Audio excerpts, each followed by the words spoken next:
Welcome to a church that will make a way to help you take your next step with Jesus on your timeline, just like we're all taking next steps of faith as we feel led as well. That's what we exist for, to help people take their next step with Jesus. I'm Dallas. I'm one of the ministers here at Capital West, and Merry Christmas. I wore my sweater. I couldn't not today, guys. I was so excited.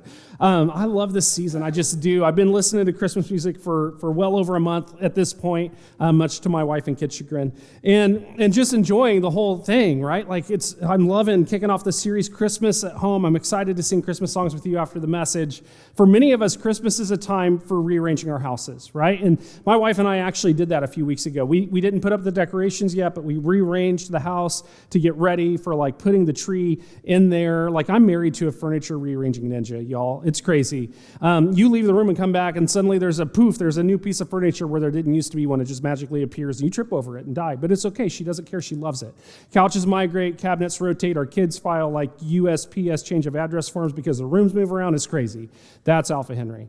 What started with the simple question, right? How are we going to make room for the Christmas tree in this space? It just ended up with us completely flipping the entire room and pointing it a different direction. And then we sat down confident that we had made room for the impending Christmas season. And I've noticed something though. We're weird creatures. Humans are weird creatures.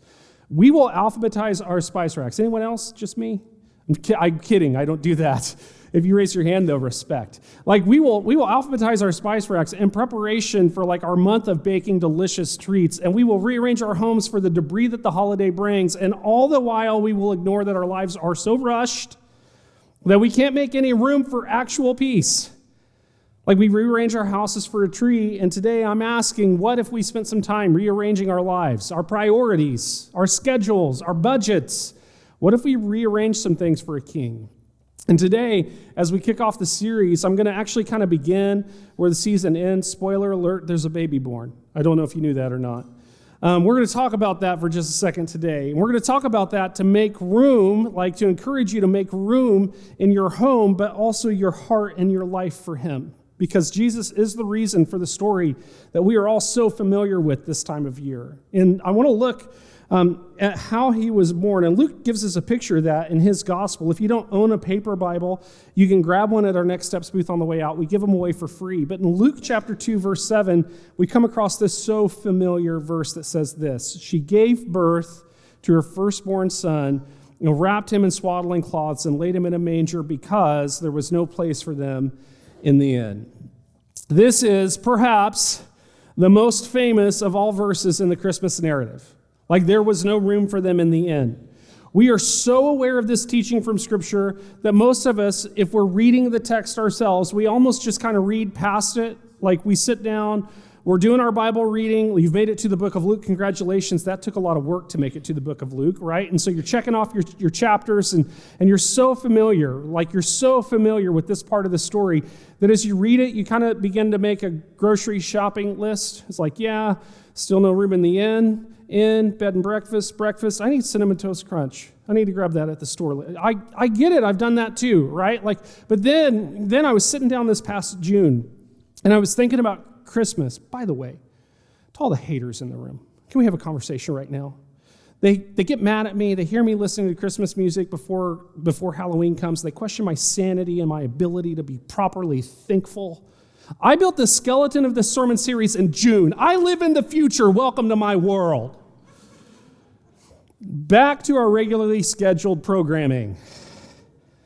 I'm thinking through the Christmas series and how I'm going to make Christmas different this year, because I'm pretty sure the story's been the same for the past, 2,000 years or so. And I went back to look at what we had done last year. And I was kind of hit with it. Like, can I be honest about last December? Like last year, the holidays, they were brutal. My mom was at the end of her fight with cancer, in and out of the hospital. I basically lived at the hospital with my mom for 2 weeks. We had 3 kids who were in 3 different school buildings. My wife's mom had just had a major knee surgery. Mom ends up getting swallowed up into eternity on December 15th. Her funeral is on December 19th and 20th. And if I could sum up last December, I would sum it up this way: we did Christmas, but there was little, if any, room inside us. We had decorations.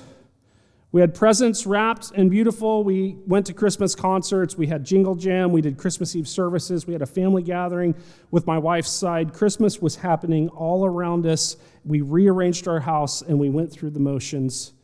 But in the rest of life, we just didn't have any room for it. And maybe you've been there. Like maybe you are there. Maybe you are experiencing some real external or internal pressures. And it's filling all of the extra space you have right now. And your house is decorated, and you bought the pajamas for the Christmas morning photos that you know are inevitably going to happen, but internally, you're just trying to make it through the month. And I'm going to tell you something that you might not hear in other churches this morning. That's okay. It's okay. And it's okay for a season. All of us are going to go through seasons that are intense and taxing and exhausting and depleting. If you're there, I care for you. I'm rooting for you. I'm happy to hear you, to pray with you, to pray for you. I believe you can make it through. But as I was looking back at last December and the burden that month was, and I'm building this series, and I'm beginning to feel a burden for people, like especially in today's message. And it's not for those who are experiencing extenuating circumstances that are changing everything, but it's for the people who year in and year out will rearrange the house and make room for glitter and the gifts. They'll rearrange their calendar and make room for the concerts and the gatherings. And from the outside, everything looks perfect. But they've crowded every corner of their lives and left absolutely no room for Jesus. And if I just described you, I want to encourage you. This year, let's move from crowded to prioritized. Because a little over 2,000 years ago in Bethlehem, if the family would have known, if they would have known the significance of the night, I promise you, they would have saved their best room for that family. They didn't know, but we do. If you're a calendar person, you've already looked ahead to December because it starts tomorrow, and you've already seen how full December is. Work parties, school concert, family gatherings, many of which include travel. Plus, there's the we should do that too category of things, right? Like, oh, look how cute this looks. We should do that too. Look at the pictures they got with this. We should do that too. And what's happening is, if you don't plan your December will plan you. And it's okay if your month is busy. Busy isn't necessarily the problem, and busy isn't the evil that some people want to make it out to be. But if we aren't intentional, busy will distract us, and distraction is a major problem in our walk with Christ. It makes me think about this famous moment that Jesus had with some of his friends. These two ladies named Mary and Martha. You probably know this story. Jesus was in their home. He's teaching. Martha was focused on all of the details, making sure everything was cozy and clean and just so, while Mary was sitting around just lazily listening to Jesus. Of course, Martha was upset that her sister Mary was leaving her to do all of the work, and so she told Jesus, hey, have Mary get up and do some of this work with me, to which Jesus replied, you, Martha, are anxious about so many things. But one thing is necessary. And Luke tells us that Mary sat at the Lord's feet and listened to his teaching. And that one thing wasn't actually an activity, it was attention to Jesus and his word. Here's the kicker of that story, though, in my opinion, as I read that story. Here's the real kicker of the story. It's found in Luke chapter 10, verse 38. Look at how Jesus got there. As they were on their way, Jesus entered a village, and a woman named Martha welcomed him into her house. Martha was the one who invited Jesus in, but then she spent her time focusing on the details rather than the one she had invited in the first place. How many of us invite in the Christmas season and focus on the details rather than the one that we should be listening for? Martha wasn't bad. She was busy. Mary wasn't lazy. She was present. Those are different choices. Let's focus more on presence this Christmas season. That's P-R-E-N or P-R-E-S-E-N-C-E, not the other word for all of you gift-giving lovers, okay? And maybe you could do that. Maybe you could do that by having one device-free meal every day this week. Like just one device-free meal every day this week. Make it a family rule. This week at dinner, all the phones are going to be put in the living room. The screens are going to get shut off, and we are going to sit around the table awkwardly until one of you breaks the silence. Maybe you need to open your calendar, and you need to put your calendar in edit mode. What if you chose 2 things that are currently on your calendar, and you decided not to do them? 2 things you felt pressured to do, so that you could free up 2 evenings to rest in Jesus. 2 evenings where you could just sit in pajamas and look at the lights and think about the star and the angels, the shepherds, the wise men, the journey, the manger, the king of the universe born so humbly for you and for me. Or you could spend time just connecting with friends or family who actually energize you. Or so you could share time doing something else that energizes your faith rather than just another thing that's going to be a drain to your soul. The psalmist, pleased with God in Psalm chapter 90, teach us to number our days so that we might get a heart of wisdom. Do you know why numbering your days leads to a heart of wisdom? Because when you begin to count them out, you realize you don't have that many left. It pushes you to use the days that you do have intentionally, to move your life from overcrowded to prioritized. Jesus was the master of this, by the way. His days were busy, but they were prioritized as well. We see him do things like get up early to be with the Father. We see him leave the crowd to be refreshed by God. We see him investing his time in a few intentional relationships. Intentionality is a skill that we can learn from Jesus if we're willing to. When we learn to be intentional with our time, we begin to realize that hope doesn't wait for a season. It just becomes part of our rhythm. When he was asked what the greatest commandment was, Jesus said the greatest commandment is to love the Lord your God with all your heart, with all your mind, and with all of your strength. And he said there is a second law which is like it, and that is to love your neighbor as yourself. But here's what Jesus was doing. When he stated that first part, he was reciting a passage that had become Israel's prayer. This is what he was actually reciting. Hear, O Israel, the Lord our God, the Lord is one. You shall love the Lord your God with all your heart and with all your soul and with all your might. But through Jesus' recital of the first part of this prayer, the person who was speaking with Jesus, they would have remembered the rest of this prayer because they too would have prayed it every day. He would have been in the practice of praying this multiple times a day. And the rest of the prayer actually tells us how we can learn to love God with all of our heart and all of our soul and all of our strength. Look at what it says. It says, these words that I command you today, they shall be on your heart. You shall teach them diligently to your children. You shall talk of them when you sit in your house and when you walk by the way and when you lie down and when you rise. Like you shall bind them as a sign in your hand. They shall be as frontlets that are between your eyes. Like you shall write them on the doorposts of your house and on your gates. He talks about memorizing scripture, normalizing talk of spiritual things during meals and car rides and bedtimes, putting markers of faith in view around your home. Deuteronomy literally calls out the doorposts. Like it's encouraging us. It's encouraging us to make door frames and dinner tables discipleship spaces. It's the little things too. It's like sharing highs, lows, and funnies at a meal and then focusing on gratitude for the high and the funny. Encouraging their soul for the low. It's a verse that's just shared during the day or praying for the people you love with the people you love, celebrating their faithfulness when you see it. If you do that, suddenly your living room becomes a sanctuary and your vehicle becomes a seminary. Like Luke told us that there was no room for them in the inn, and when you read that, don't think bed and breakfast, think guest room.